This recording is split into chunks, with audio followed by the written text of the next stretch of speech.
Hello, everyone. Welcome back.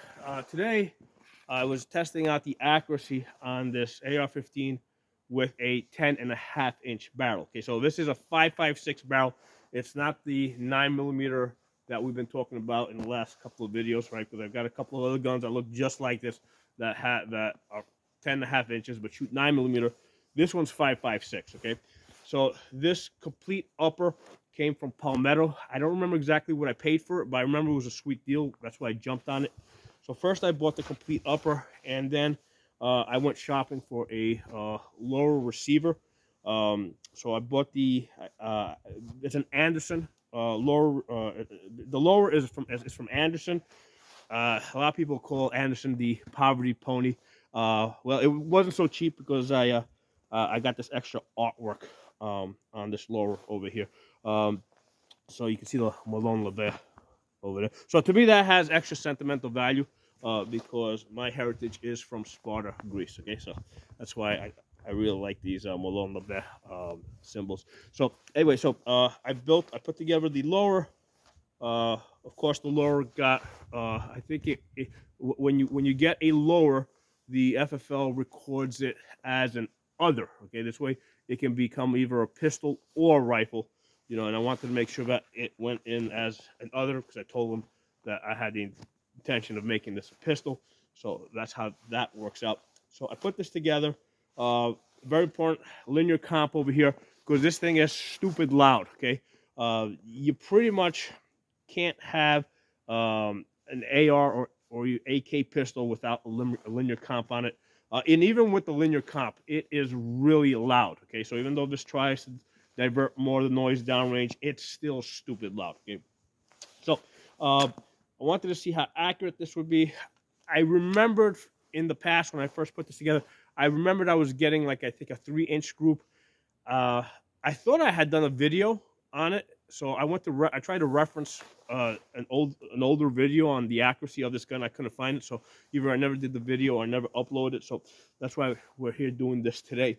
So initially, I was thinking about shooting this with a magnifier because I see a lot better with the magnifier because I have astigmatism. It allows me to use the focus, the rear lens, and to see a nice crisp dot. The magnifier, unfortunately, did not match up to this. I'd have to put a riser on it, and I don't feel like going through all that trouble today. So I just shot this with the dot. So important for you guys to know is when I look through the optic, okay, I don't see a clear dot at 100 yards. I was shooting this at 100 yards. I see a starburst. So the struggle here is to try to figure out where the center of the starburst is and put that in the center of the bullseye. Okay, so that's the struggle. And now, initially, I checked my zero at 50 yards. Because it's a shorter barrel and the bullet's not going as fast.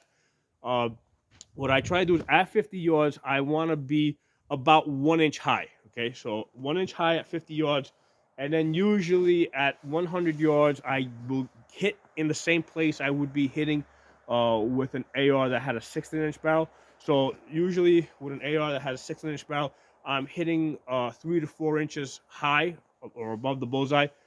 So that's more or less where I ended up.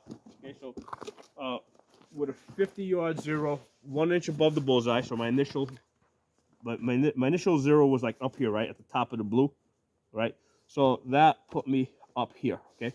And I, of course, after I took the shot, I adjusted a little bit over to the right. Basically 2 clicks to the right and 2 clicks down, which got me to where I wanted to be. Okay, so let's take a measurement here. So again, this is without using the magnifier, seeing a starburst, trying to figure out where. Remember, even with a dot, right? The 2 MOA dot is going to be bigger than this bullseye, right? So even with a 2 MOA dot, when you put it over it, you have to try and center it over it. So now I've got a starburst. I'm trying to figure out what a center is. Basically, I need to redo this test at some point in the future with a magnifier so I can really figure out what the true accuracy of this rifle is. But I think it's going to come pretty close to what it is because after trying to center the starburst, I got 1.75, 1 inch 3/4. Okay, and we could just round this up to a 2 MOA.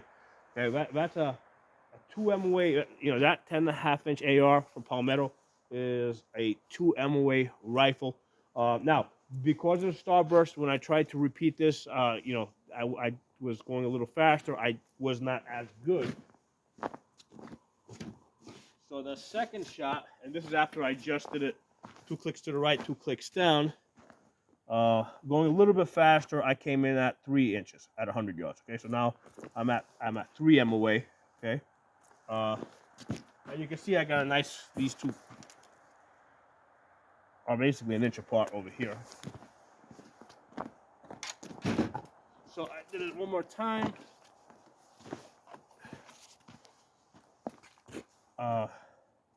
And same deal, I got 3 inches, right?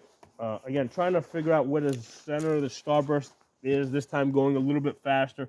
So again, I got 2 shots here that are 1 inch apart. So I think this rifle has some real potential, sorry, not a rifle, this pistol, this AR pistol, right, has some real potential. If I put a magnifier on it, you know, I might get to 1 MOA, okay? But for now, I'm just gonna go the same thing here on my first grouping.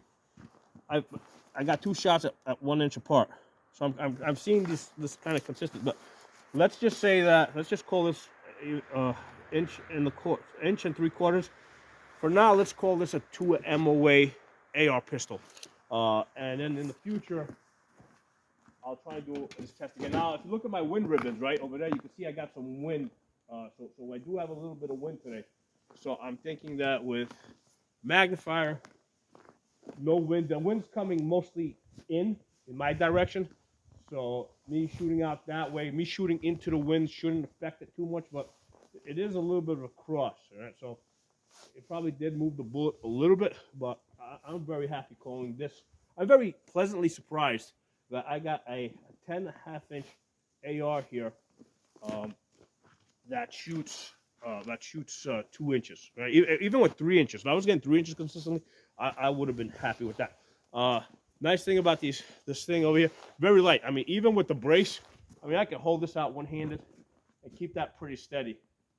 I mean, I could shoot this very comfortably. The bad thing about this, right?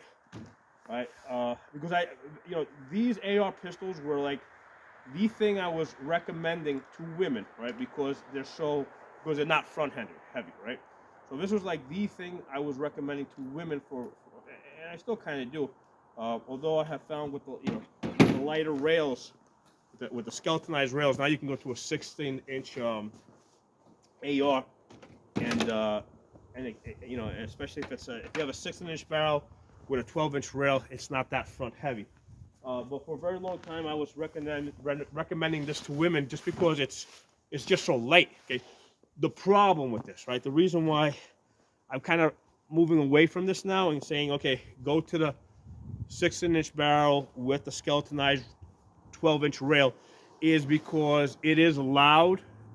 Pretty much, you have to have ear protection. Okay, and the ear protection that I was using today while shooting this, basically I pulled out new ones. Okay, not the regular ones that I use, because I really wanted to have that tight seal. And here's the thing: if I do a lot of shooting with an AR pistol, right? Let's say I'm shooting 100 rounds, I usually end up with a mild headache, because even with the earmuffs on, you're still getting that concussion wave through your body. So with enough shooting, especially if you're a little older, right? You're a little bit like me, 50 years old, you're gonna feel it, okay? So that's the first thing. The gun is extremely loud. The other thing is, even with the linear comp, there's a huge muzzle flash. So what I find is, like right now, it's not night, right? I mean, it's not, the sun's not out, but it's not night, and you're gonna see a huge muzzle flash. I see the muzzle flash in the glass while I'm shooting, okay?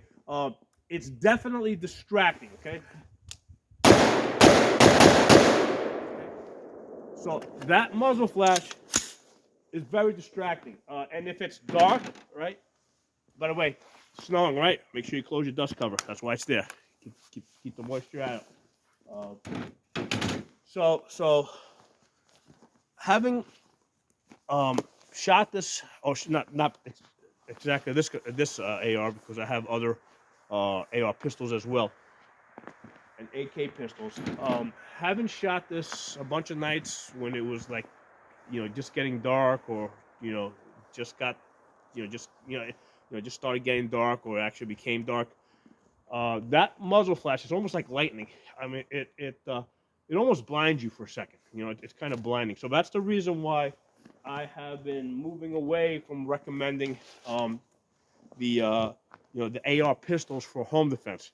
Um, it's still a fun gun to shoot. I love it. This is like my prettiest gun. Like, actually not my prettiest, but it's like, that's how I kind of look at this gun. Okay, this is a beautiful gun that I love. I love to look at it. Here's the honest truth: I love looking at this more than I even like shooting at it, shooting with it. Okay, so this is a looker. Um, so it's one of those guns that I don't expect to ever run up a very high round count on. But it's a great gun. But it's given me, having shot this gun, and like I said, I do have other ARs that other people have shot, AR pistols, and over the years that I've been watching women shoot the AR pistols, they're great because they're not front heavy, but at the same time, the loudness and the muzzle flash is kind of what makes me say, okay, you know what? Go back to the 16-inch rifle and just get that with a short skeletonized rail. So, but anyway, the whole point of this video was to figure out what the accuracy of this is, and yeah, I'm gonna call this a 2 MOA rifle, 2 MOA pistol, right? 2 inches at 100 yards. So at some point in the future, I'll put a magnifier on it, and we'll see what kind of accuracy we can get with that. Thanks for watching. If you're not a member of the channel, subscribe. I'll talk to you all soon.